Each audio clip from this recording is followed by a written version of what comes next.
Okay guys, number 11. The sum to infinity of a GP is 100.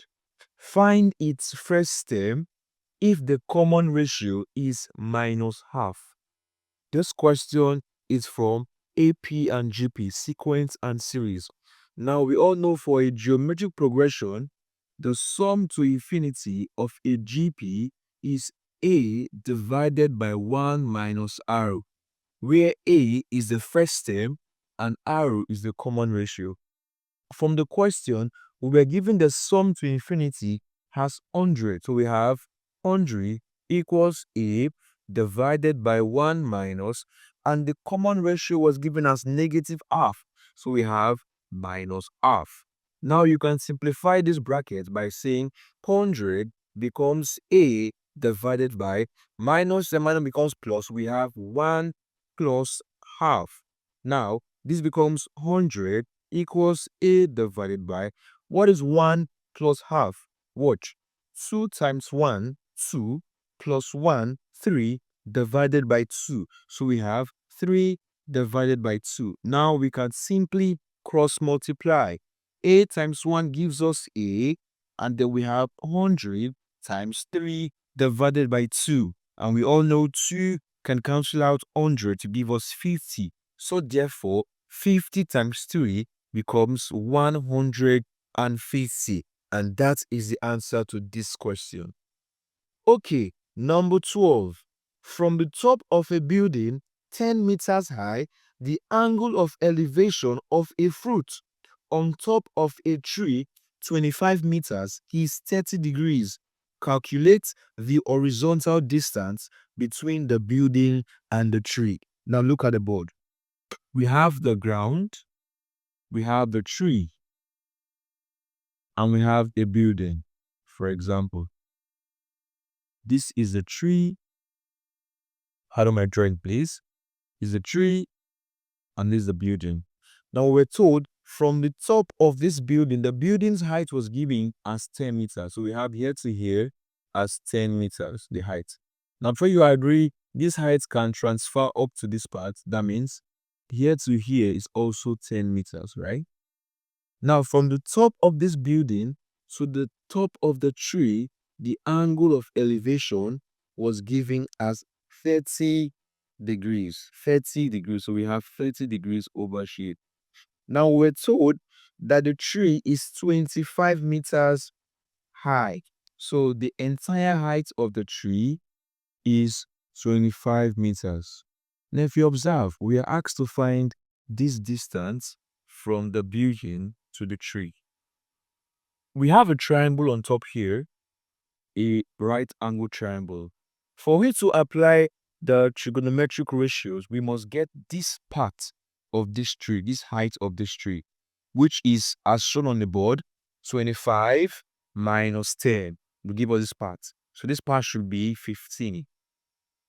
So we have 15, we have 30, and we need this bottom, which is the adjacent. So you have opposite and you need adjacent.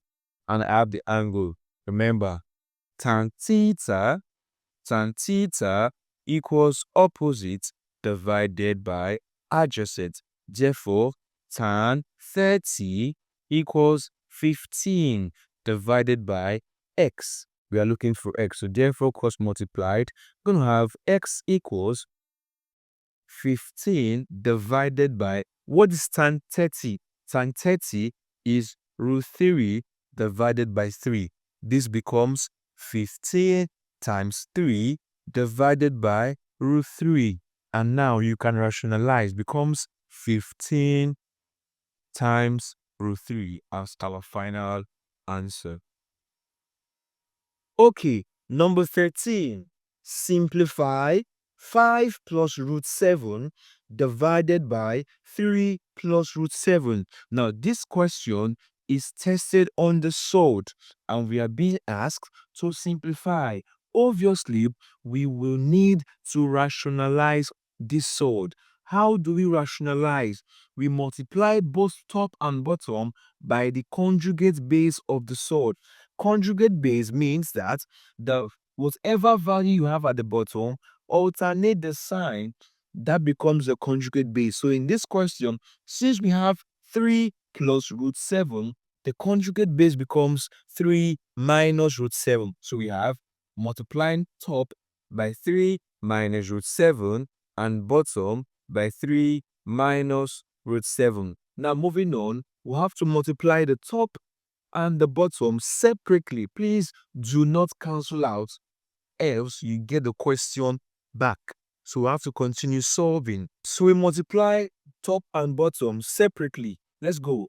5 times 3 gives us 15. 5 times minus root 7 gives us minus 5 root 7. Root 7 times 3 gives us positive 3 root 7. And then root 7 times minus root 7 gives us minus 7. Remember the law of surd. Root a times root a gives you a, divided by, instead of wasting time, this bottom looks like a difference of two squares. Whenever you are rationalizing a surd in this format, you just see the first number, take the square. What is 3 squared? 9 minus the second number, take the square. What is root 7 squared? It is 7. We can simplify further. Now at the top, operate the numbers together. 15 minus minus 7 rather gives us 8. Negative 5 root 7 plus 3 root 7 gives us negative 2 root 7. Now at the bottom, 9 minus 7 gives you 2. Now you agree that 2 can divide 8 and 2, right? So 8 divided by 2 gives you 4, and 2 divided by 2 gives you 1. So our final answer becomes 4 minus root 7. Our final answer becomes 4 minus root 7. Okay, number 14.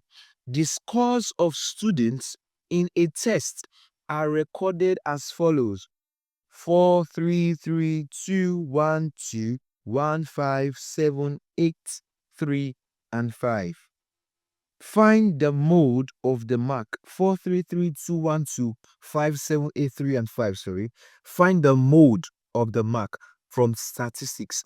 Once you hear mode, mode explains the most occurring value, or the value or the element with the highest frequency. Now from the board, which number appeared the most? Obviously, 3 appeared the most. Therefore, the answer to this question is 3. The mode of this arrangement is 3. Okay, number 15.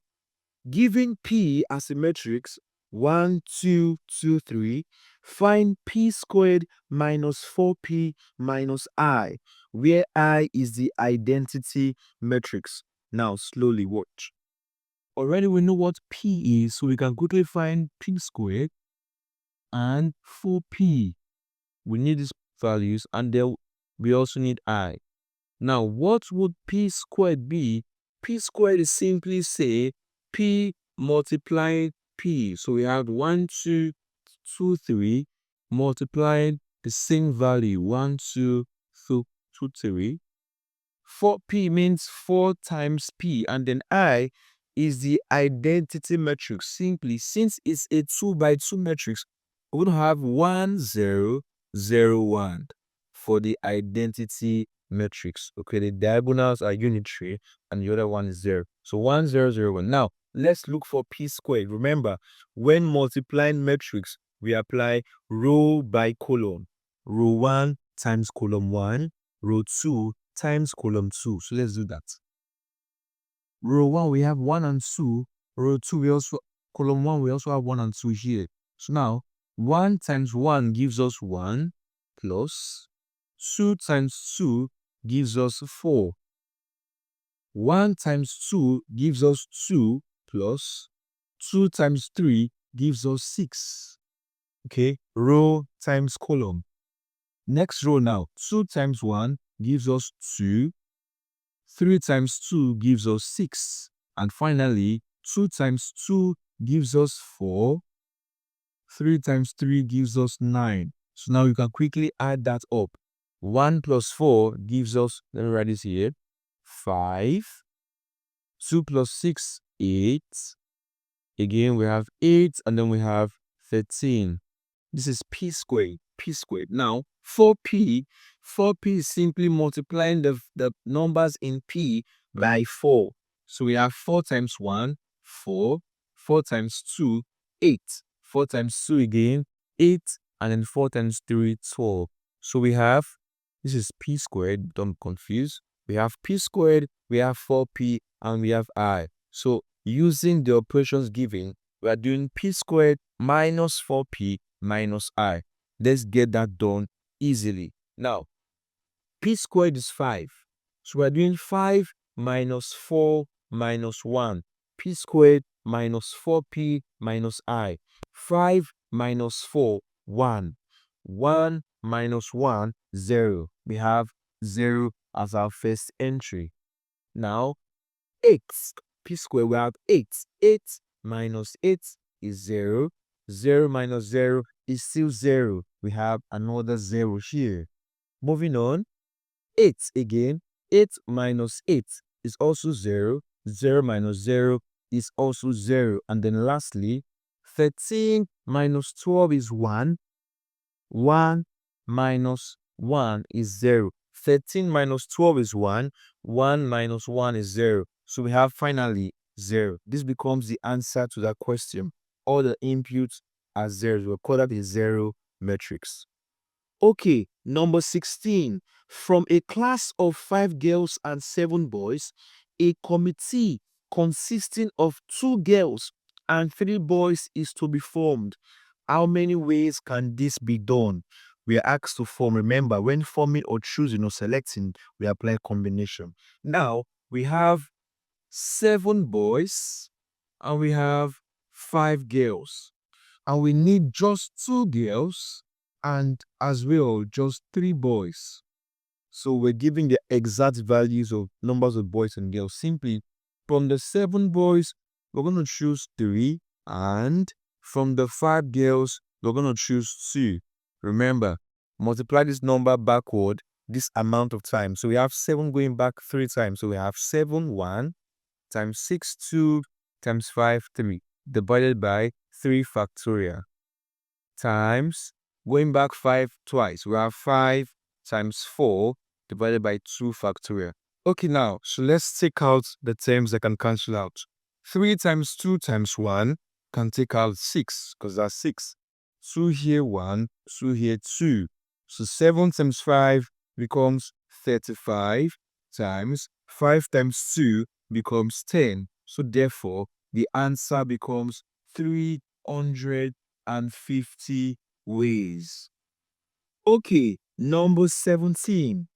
P bracket x comma 4 and Q bracket 10 comma 8 are 2 points joined by a straight line in a plane. If the midpoint of the line is 9, 6, find the value of x, coming from coordinate geometry. In coordinate geometry, the midpoint of the line can be expressed in both x and y. The midpoint for x is x1 plus x2 divided by 2, and that for y is y1 plus y2 divided by 2. This gives you the midpoint for x and the midpoint for y. From the question, it is the x value that is missing. So let's solve with the midpoint for x. Now this first coordinate P has x1 and y1, and Q has x2 and y2. So from that arrangement, we've seen x1 is x, x2 is 10, and the midpoint for x is given as 9. So we can say 9 as the midpoint for x will be equal to x plus 10 divided by 2. Now we can cross multiply. 2 times 9 gives you 18, and x plus 10 times 1 gives you x plus 10. Therefore, collecting like terms, we can see that x becomes 18 minus 10, and that is 8. That is the answer to this question. Okay, number 18. A group of market women sell at least one of yam, plantain, and maize. 12 of them sell maize, 10 sell yam, and 14 sell plantain. 5. Sell plantain and maize. 4. Sell yam and maize. 2. Sell yam and plantain only. While 3. Sell all the 3 items. How many women are in the group? We're going to fill in this Venn diagram from the given data. We're going to fill up our Venn diagram from the inside. Now, what is the intersection in this question? We are told that 3 sell all 3 items. Therefore, at the middle, we're going to have a 3 over there. Now, let's continue. 2 sell yam and plantain only. Now, this intersection is for yam and plantain, but this empty space is for yam and plantain only. Therefore, we have 2. 2 sell yam and plantain only. Moving on, for yam and maize, 4 sell yam and maize. Now, this entire intersection is for yam and maize.